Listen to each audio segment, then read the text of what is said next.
Hi there, I'm Carl, and today on Carl Makes Things, I have something a little bit different for you guys. I'm going to be painting up a bust that I 3D printed on my Ender 3 3D printer. And I've actually been doing this project kind of as a collaborative thing with a fellow YouTuber, and well, I think I'll let him introduce himself. Hey, Nick with CC Minis here. Come check out my channel when you have the chance. I like to build and paint 3D printed terrain, build some cool bases, paint minis from GW and others. Hope to see you there. So I've been meaning to actually try doing a collaboration with another YouTuber for a while, and then I stumbled on Nick's channel. I saw some of his stuff, mostly his like vaporwave inspired 3D printing video, and I thought it was really cool. And during that video he mentioned that he also had an Ender 3. Those are the same 3D printers that we both have, so I said to him, why don't we print something and try painting it? And after some Google searching we came up with this kind of cool looking bust. And to break the workload up a little bit and to make it easier to fit into our schedules, because we're both working on other things, we decided to kind of do like 3 2-hour sessions of painting for each of these and kind of share our results between each of them to talk about how we could get better and kind of give each other critique and feedback. And another thing that this kind of structure did was it gave me enough time to kind of self-reflect on my work and be able to come back, you know, a day later and sit down and see what I'd done and see the decisions that I'd made with like fresh eyes and kind of reevaluate the approaches that I was taking.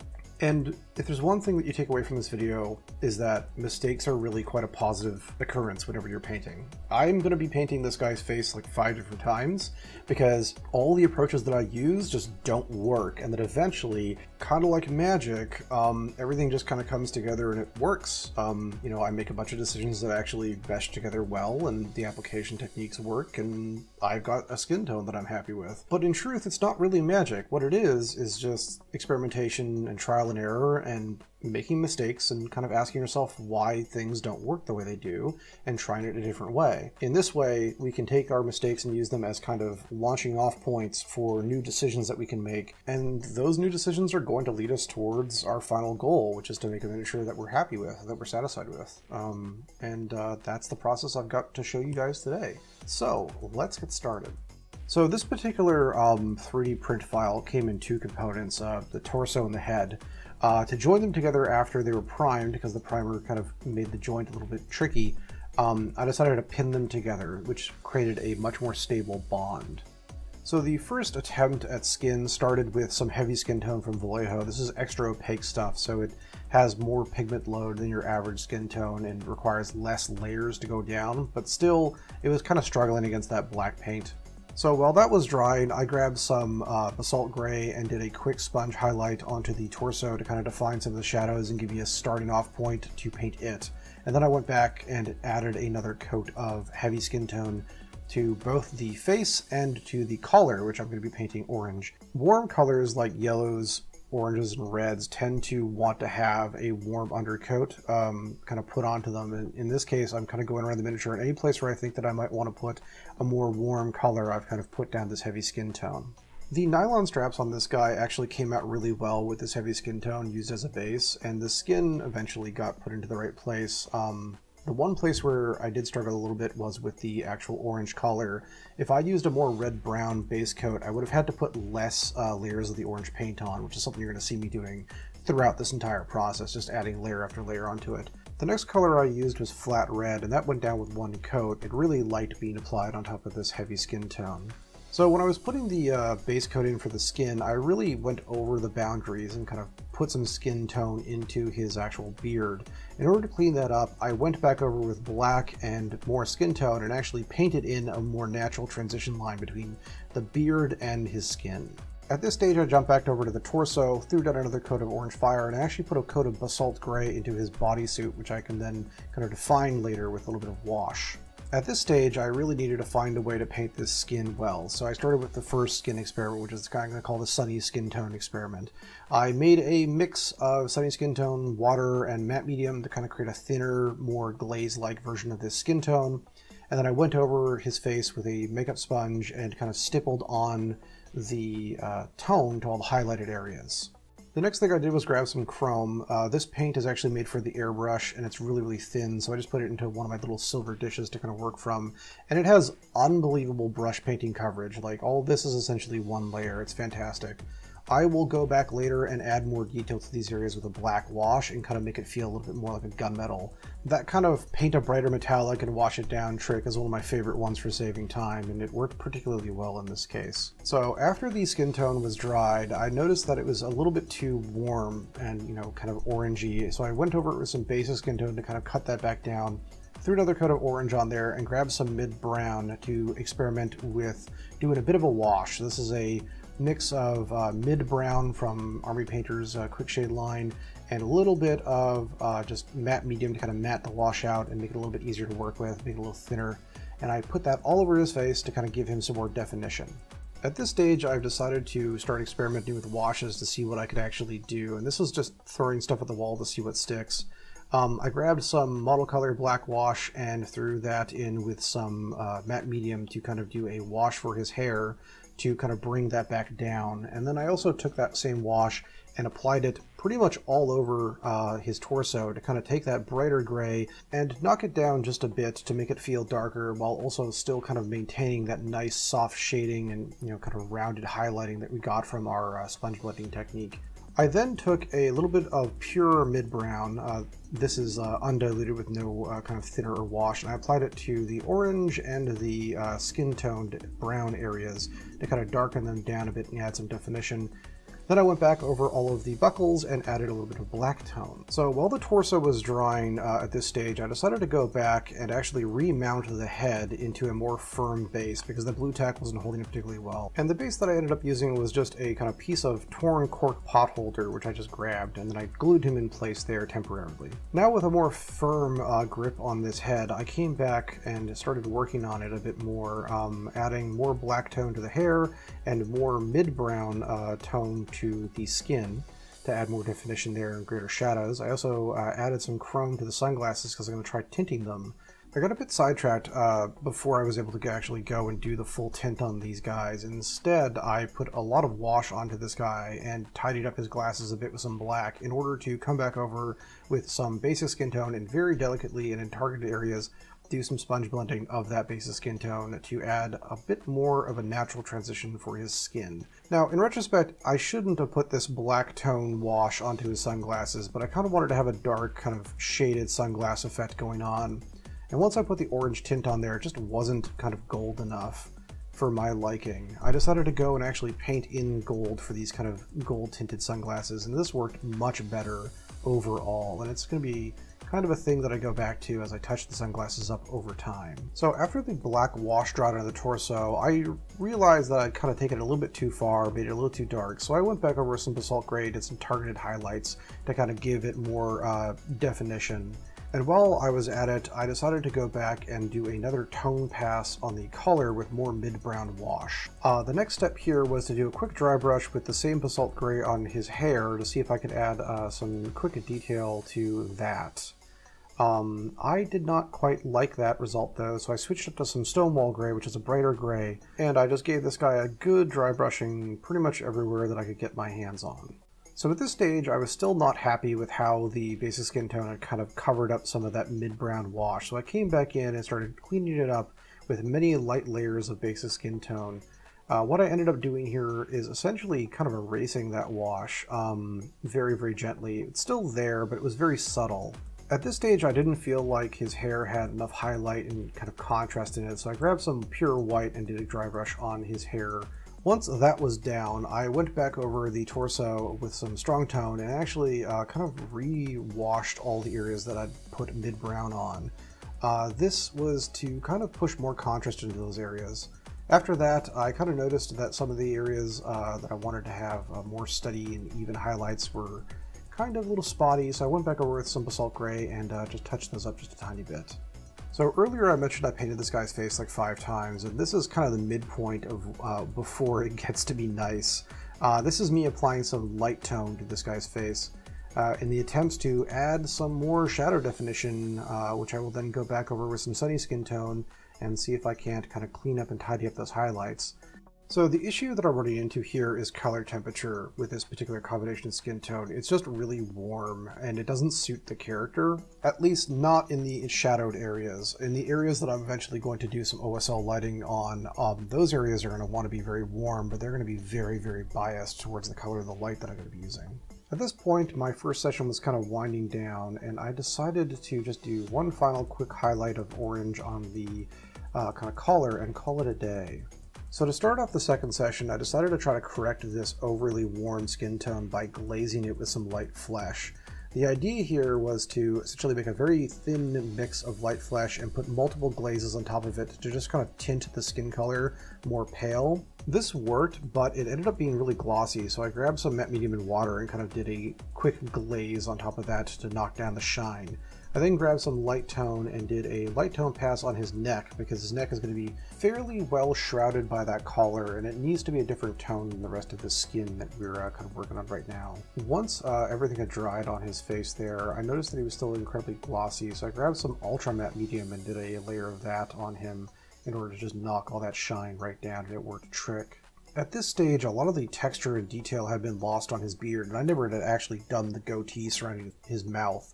So I went in and I painted all that in while also actually focusing a lot of my attention on adding in back that kind of detail that had kind of been eroded away through all these skin passes on his beard. So at this stage, I had this mix of light flesh that I wanted to kind of salvage, so I grabbed some ultra matte medium and a little bit more light flesh and added it to this mix and mixed it up, and it painted it perfectly flat at this stage. I'm not sure if I had accidentally added to the glaze that I'd kind of made some gloss medium instead of matte medium. That might have been the issue I was running into.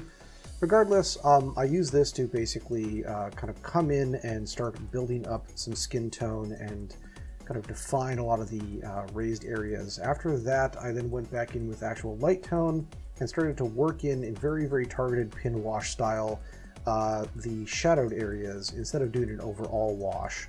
Once that was laid down, I then came back in with some more of my skin tone, my light flesh, and I used that in very, very thin passes to essentially kind of soften the transition lines between the kind of light tone that I'd used to define the shadows and the more, brighter raised areas. The next step here was kind of picking in some black around his eyes. I decided to paint his eyebrows dark black. I really don't think I even touched them up all that much with any kind of brighter colors. The contrast there being that between them and the skin.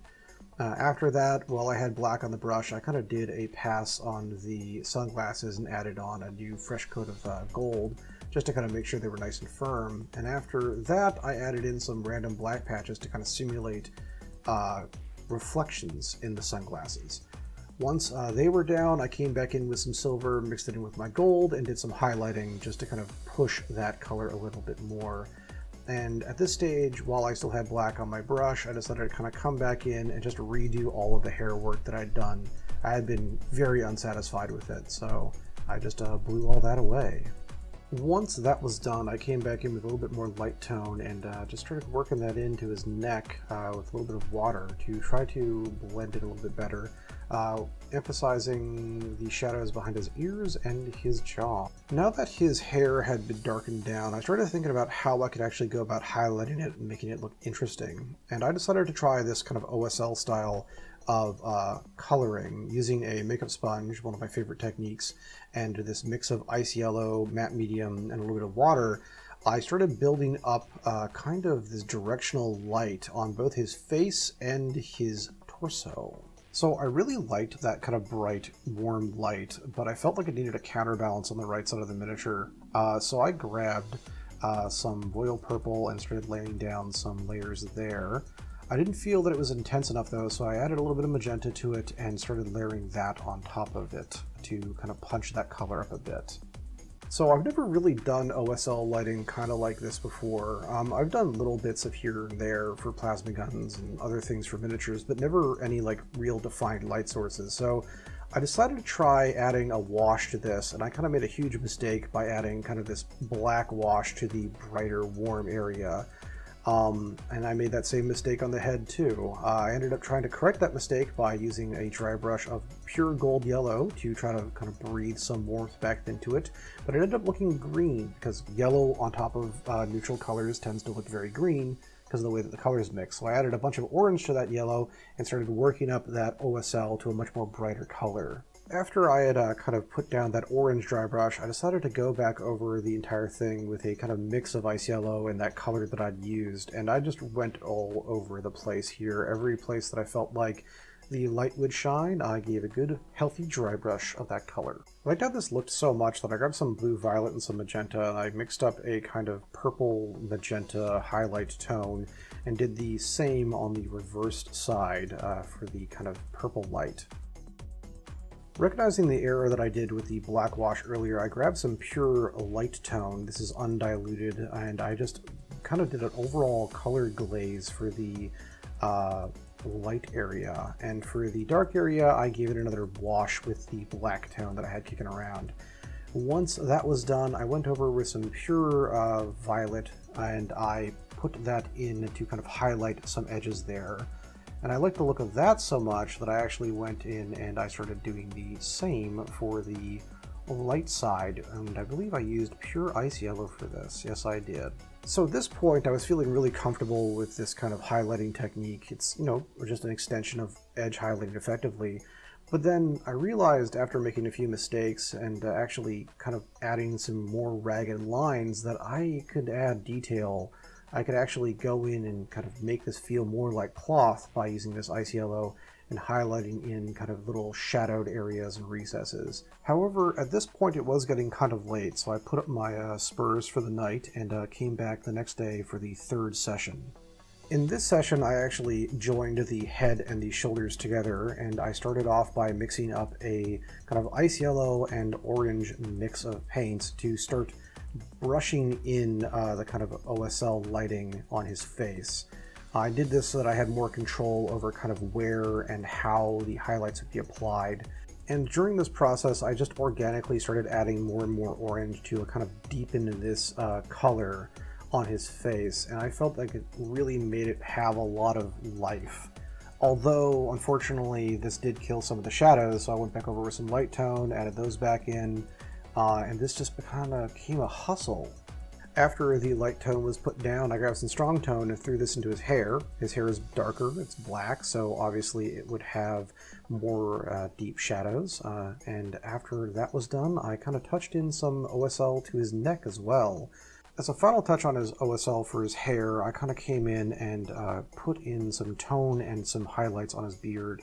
I also noticed at this stage that the gaps in his armor also needed to be kind of lit. They'd been avoided by the dry brush, so I went in there and touched those up.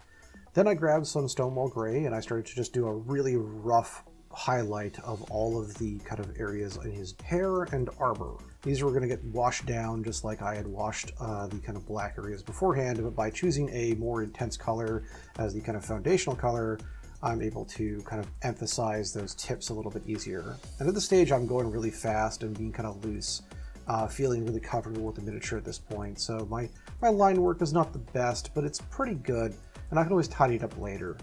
At this stage, I come back with basically the same black wash I've been using the entire time, and I just carefully and delicately apply it to all the areas that I feel need a little bit more kind of blending with those highlights. I also go and use it to apply some shadows to the top of the kind of right shoulder pad.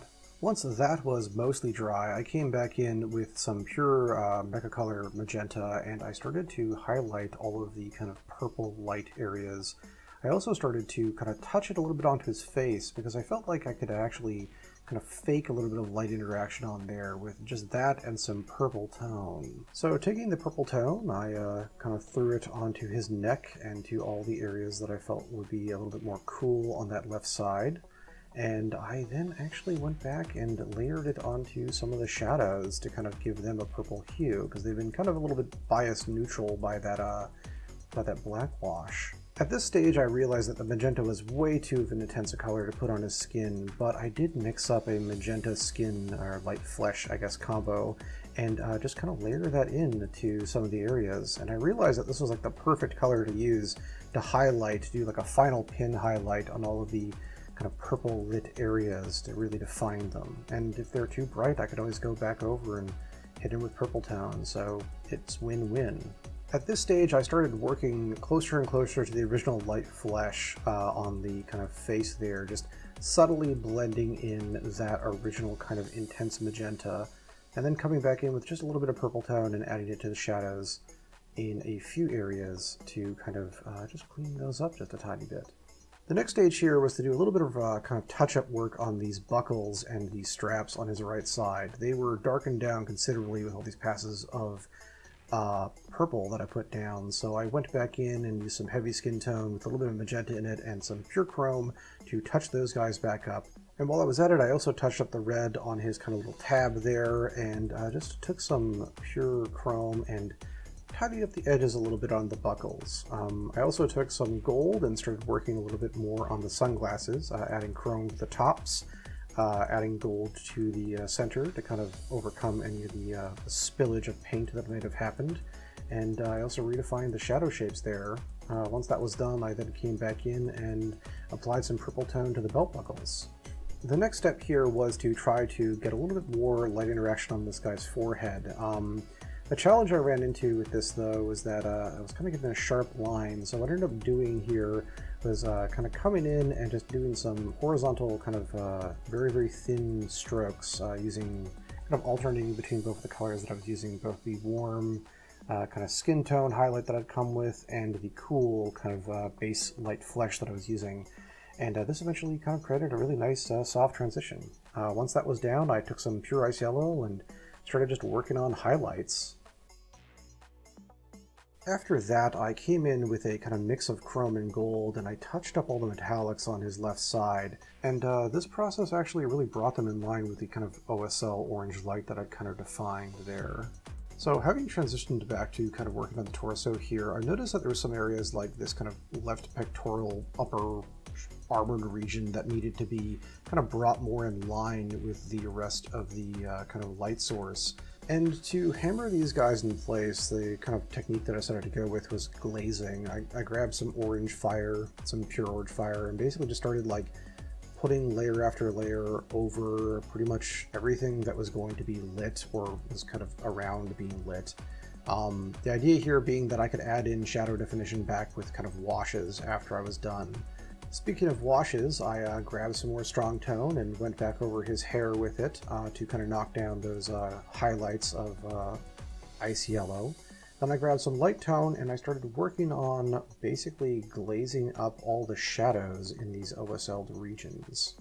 And I think the stage of the miniature is actually one that really highlights the kind of core concept of this video of, you know, taking your mistakes and using them as launching platforms to kind of get further the next time, because every technique that I'm using here, the highlighting, the shading, all the color work and the color combinations, they were all kind of hard won from experimentation done by just throwing stuff at the wall.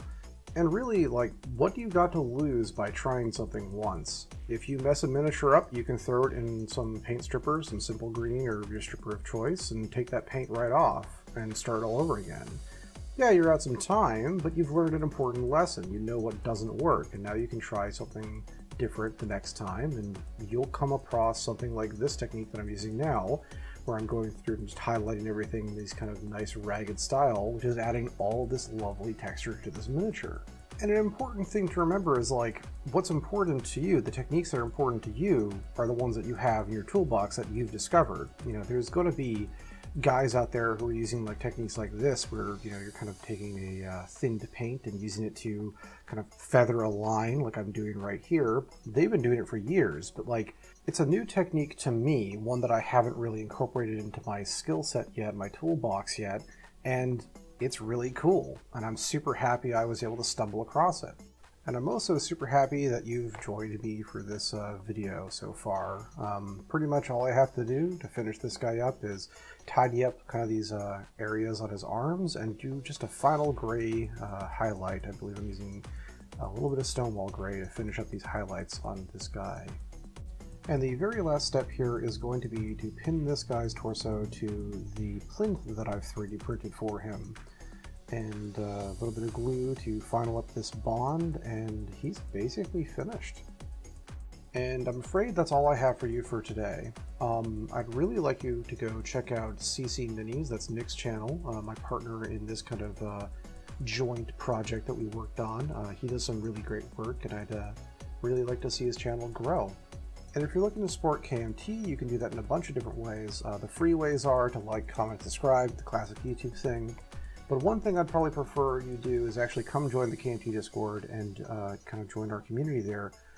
It's free and open to pretty much anyone who's willing to be like cool and chill, and you know, we basically talk about painting there and post our work in progresses and discuss the things that we're working on.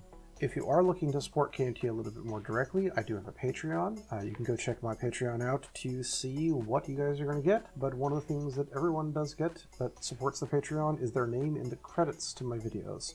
So, thank you for watching, have a good one, take care of yourselves, and I'll see you next time.